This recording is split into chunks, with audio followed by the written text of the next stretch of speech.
quite the wild adventure up in Alaska. I'm hunting with Bushwhack Alaska Adventures, and my guide is Gary, who has been up here for 15 years at various places, guiding for all sorts of stuff in Alaska. And this is the kind of wilderness hunt I think most of us dream of. This is a spring bear hunt, fairly late spring too. It's the middle of June, and the bears are still available. They have lots of them. And what we do, this is one of the more elaborate camps that I've hunted in Alaska, because we were able to take the float plane to the lake and then pack things up to the hillside here and bring a lot more stuff than I'm used to having. In a backpack hunt, of course, whatever fits in your backpack is all you're going to have, so you're a little bit light on food. Yes, we're still eating some freeze-dried food, but boy, it is top quality stuff. We are really enjoying this. Yes, we are. So, Gary, is this typical for you, is to take a bush plane into a place like this when you're hunting spring bears and then sit like we're doing in class to try to get the bear to come to you, or what? Overall, that's pretty well what we do. We get in areas, good travel areas, good feeding areas, that type of thing. And we set up a camp and tend not to go too far from camp to hunt. Kind of keeping everything, I mean, obviously we've got a great view from camp right here, but we try to keep everything close. I mean, if we need to, we'll venture out further, but right here is our good base camp. We're in a beautiful valley. There should be some traffic coming through. We should see some sign. And yeah, I mean, if you want to go backpacking, we have that option available. But this is more or less our normal package. We got a nice tent, cots,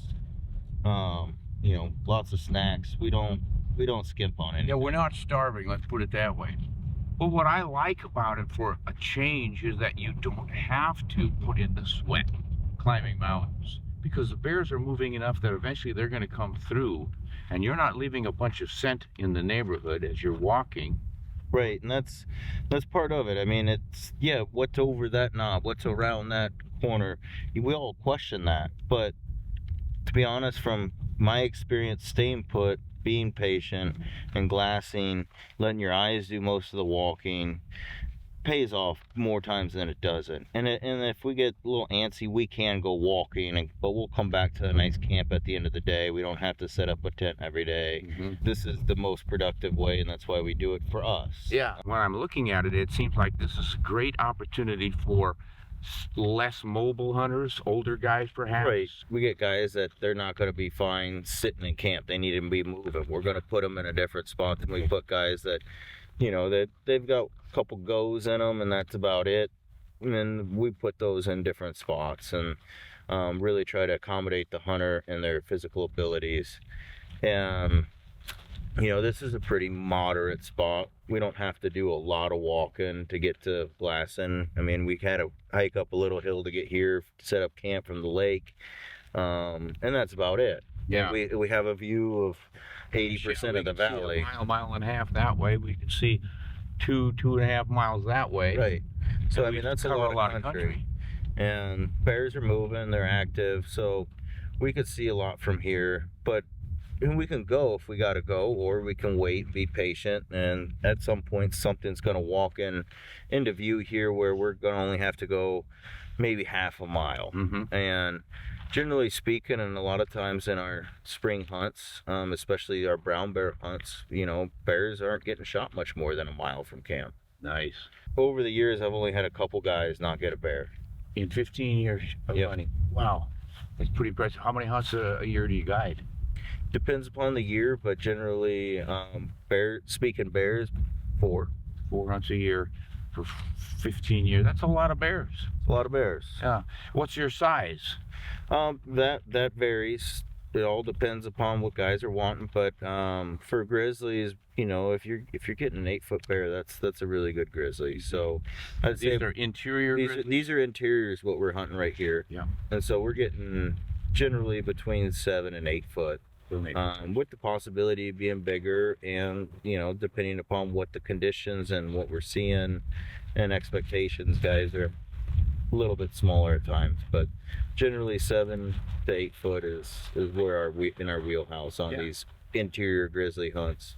Every other year we do the peninsula brown bears, and that's a different story. So what's different about that? Just bigger bears. That's the coastal bear eating the fish. Yep, the coastal bears. They're much bigger, can be much bigger, and you know, it's not uncommon to get 9 foot plus on those. Yeah. So they're not around every tree, just like the bears aren't around every tree out here. Yeah, well, you got to be patient and watch. Saw that big guy yesterday. Yes, we did. That was a big boar, but he was trucking. We call that the death march. He has no signs of stopping, just cruising. Yeah, so, I can read that in his body language. You don't want to chase a bear like that. You're just gonna wear yourself out. Yep, for nothing. Yeah. And then we're gassed, and we get another bear that is gonna work for us the next day, and everybody's sore, tired, you know. Yeah. So it's just a matter of reading body language on bears. That's how you determine if it's a bear to go after or not, if it fits our size requirements. So if someone wants to come up and make a hunt with you guys, you're gonna need a certain amount of gear. Obviously, I brought a sleeping bag along, but you guys had a cot, you had a sleeping pad, you've got the tents, you've got the stoves, you're pretty much outfitting everything except for my personal effects. Yep. And my rifle. Yep. You bring your rifle, you bring your personal effects, what you're wearing on your body, bring your own sleeping bag, and we can take care of the rest. Some guys have sleeping pads they prefer. Whatever you want to bring it, but if you don't have it, you got it. And your own pack. You got to bring your own pack, because we've got pack frames, but most people don't want to really put one of those on, because then they're expected to carry some weight. So bring a small pack, a little day pack. You're just in charge of bringing your personal effects. We take care of the rest. We take care of all the logistics, getting you out here into the bush, and with some of the best pilots in the industry and some of the best gear in the industry. We really take it serious, because that's what really the thing is the better the gear, the better the experience. Yeah. And what I've noticed on better gear is, this was new to me, chairs. You don't think there's a big deal, a chair. I've spent a lot of time in the mountains on backpack hunts and stuff and never had chairs, and kind of missed them, but you sit against your pack or a tree or something. But these really make a difference. They do. Yeah, you're comfortable, and you can glass quite steadily. You're using a tripod. I didn't bring one along, so I'm glassing like this, but with this chair for support, I can slump down like this and just be really steady for some really good glassing. So, and then the other thing, the most important thing to bring along is this. Not every hunt you need one of those, but later in the spring, as the temperatures are warming up, the bugs are really starting to come out. Yeah. You know, we've been fortunate today, and we've had a breeze that really helps. Yeah, when you got that first day was dead calm and warm, and the mosquitoes were just swarming. But really, when you got long sleeves on, put some gloves on, pull your face mask down, and they can't touch you, and you don't smell like bug spray. Yeah, and you don't smell like bug spray, and I appreciate that. Now, what firearms would you recommend these people bring for these big bears? Well, I mean, rule of thumb, I'd say 270 and bigger. 270 and up. But I mean, it's really what you're most comfortable shooting, what you shoot the best, and you know, Alaska does require 223 and above. I wouldn't shoot a 223 on these bears. No. That's the requirement from the state. But I would bring what you shoot the best, your favorite deer rifle. On these bears, we're not trying to shoot 300 yards. We're trying to get within 150, 100 yards. We do it that way because we're trying to, one, get the maximum energy out of the bullet into that bear. That's what I kind of thought. And secondly, it gives us the most time for backup shots. If you're taking a 300-yard shot, that bear starts going away. Now he's at 350 by the time you're shooting again, sure. And then 400. If you start shooting at 100, 150 yards, then you got more time to get more shots in him, because these bears take lead. Yeah. And that's just a fact. They're big animals, big bone, lots of muscle, lots of fat, thick hides. They take a lot of lead and a lot of abuse, and so it's just the way to go is get as close as you physically can. Every situation's different. It's not going to be 100 yards every time, but that's our goal.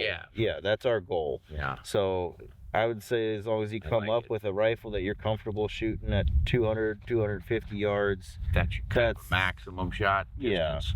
Yeah, and that's what I would recommend people bringing. What about the bullet? To me, it's always more about the bullet than the cartridge or the caliber.